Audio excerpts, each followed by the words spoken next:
This is typical of the EU, the Brussels EU approach, as we call it, because whereby dangerous drugs are granted licenses and can be bought in your corner pharmacy,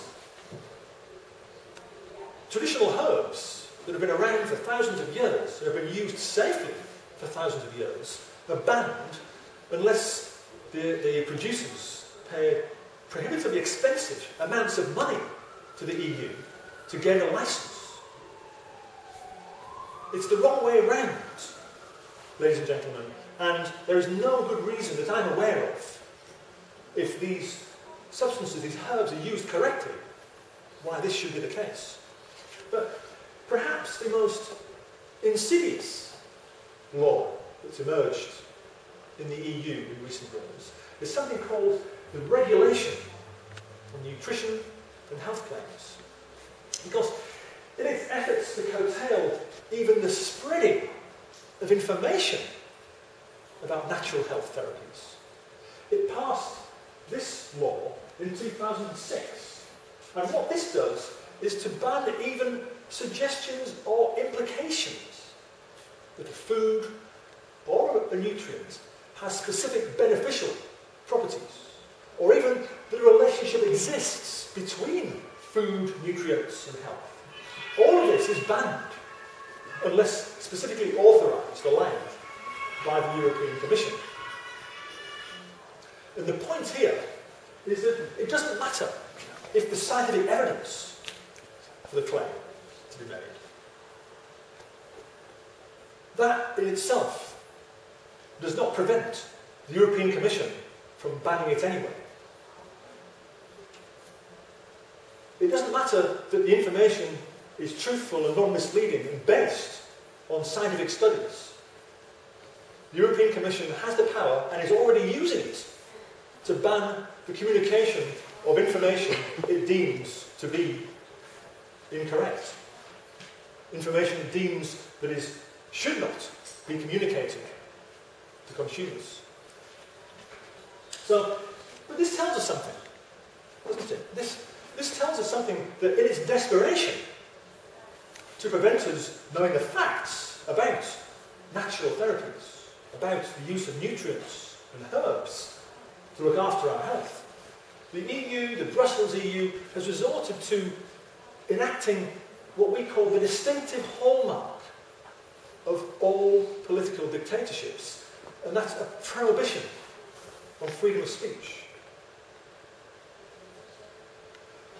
Only dictatorship would actively try to prevent its people from knowing information that is truthful and non-misleading. Surely we should have the right to access information about food and health. It should not be the job of the European Commission to decide whether or not a manufacturer can communicate this information to us. This should be something for us to see and decide for ourselves, to weigh up the evidence for ourselves. The source of these threats, as I've said in part, so far, is the European Union. This is the area of legislation. These are legislative threats to our health. But there's something else that you need to know, because there's a very, very close relationship between the European Union and the pharmaceutical industry.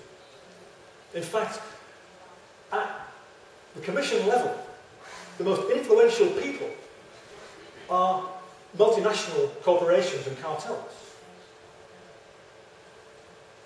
People from those industries have open access, and have had for many, many years, to the European Commission. You and I can't ring up the Romanian or the British European Commission and say, I want to talk to you about natural therapies. We wouldn't be allowed to see them. So there is this close relationship. We know it exists, and there's evidence, in fact, everywhere. 3 years ago, the EU announced a €2 billion scheme to boost drug discovery and establish itself as the pharmacy of the world.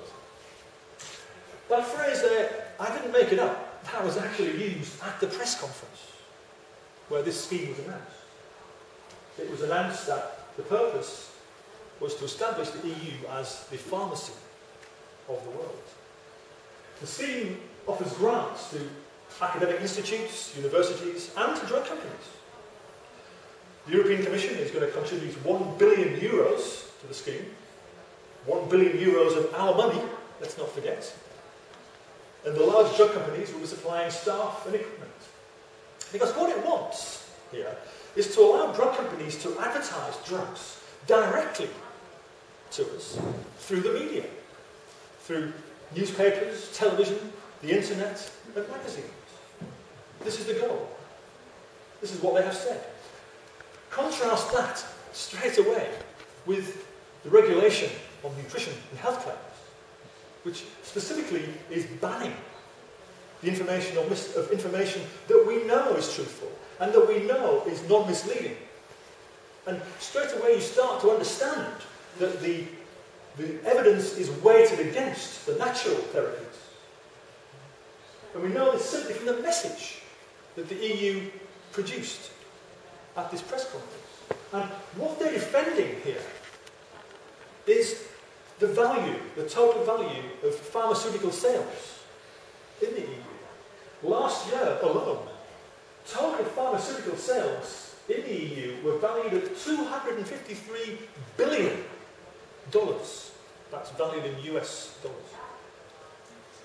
Globally, last year, at a world level, the sales were worth $875 billion. Incredible amount of money. Forecasts suggest that within 4 years, global sales of pharmaceuticals will have reached $1,100 billion. That's over $1 trillion, ladies and gentlemen. The drug industry is approaching being $1 trillion a year industry. How many of you knew that? But this, again, raises a question. I don't know about Romania. This is only my second trip to your beautiful country. But I know in my country, everywhere, one sees medical charities collecting money for research into drugs. Now, why, if the drug industry is earning itself almost $1 trillion a year, why does it need our money? Why do we need charities collecting money to research into drugs that ultimately are produced by drug companies that are earning themselves $1 trillion a year? It doesn't make sense.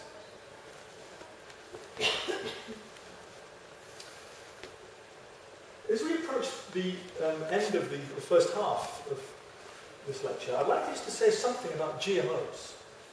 Because, quite rightly, this is an issue that worries very many people, and I think correctly so, in fact. We know for a fact that the EU is suppressing, covering up research on GMOs.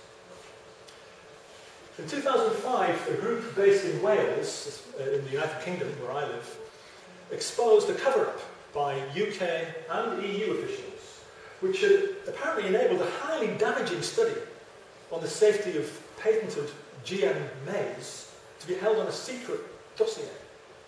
This dossier was never published. Scientists who had seen it were said to have been told, ordered in fact, not to talk about it. And the leaked reports and documents that we have seen suggest that this variety of maize was unsafe for consumption and that a plot was underway to protect Monsanto, the producer of this maize, and the regulatory authorities who had advised that it was safe. But despite these concerns, this variety of maize remains available on the European market, authorised for use. We also know that the EU plan is to boost production of these crops. Other documents leaked from private meetings between EU representatives and governments have revealed that the plan is to speed up the introduction of GM crops and to, the quote is, deal with public resistance to them. Documents were obtained in 2008 by a newspaper in the UK, and they show that European leaders apparently want agricultural representatives in industry, which presumably means Monsanto, I guess, to be more vocal to counteract what they call the vested interests of environmentalists. Get that? In the world of the EU, the people with vested interests are not the companies producing the GM crops who stand to make millions and billions of dollars, euros off them. No. In the world of the EU, the people with vested interests are us and environmentalists. People who are concerned about the damage to the environment and the threats to our health. This is the sort of language, ladies and gentlemen, that the EU is using behind closed doors in its plans to speed up the introduction of these crops. The reason I mentioned GMOs here is not simply because of the dangers that we know about, but it's to bring to your attention what GMOs and pharmaceutical drugs have in common. And what they have in common is the concept of patents. Because patents are the key tools to control markets and, by extension, the world. Dr. Rath and Dr. Nitsviki at our research institute, for that matter, Sven Georgi, when he won his Nobel Prize for discovering it, they cannot say that they invented vitamin C. They don't own it. Nobody owns vitamin C. Nobody can patent it. So it was created by nature, naturally. But equally, a pharmaceutical drug synthesized by a drug company in a laboratory can be patented. It's a non-natural molecule. It doesn't exist in nature, and the drug company can say that they invented it and that they own it. So when they produce a drug for a disease, particularly if they are the first company to produce a drug for a specific disease, this enables them to control the market.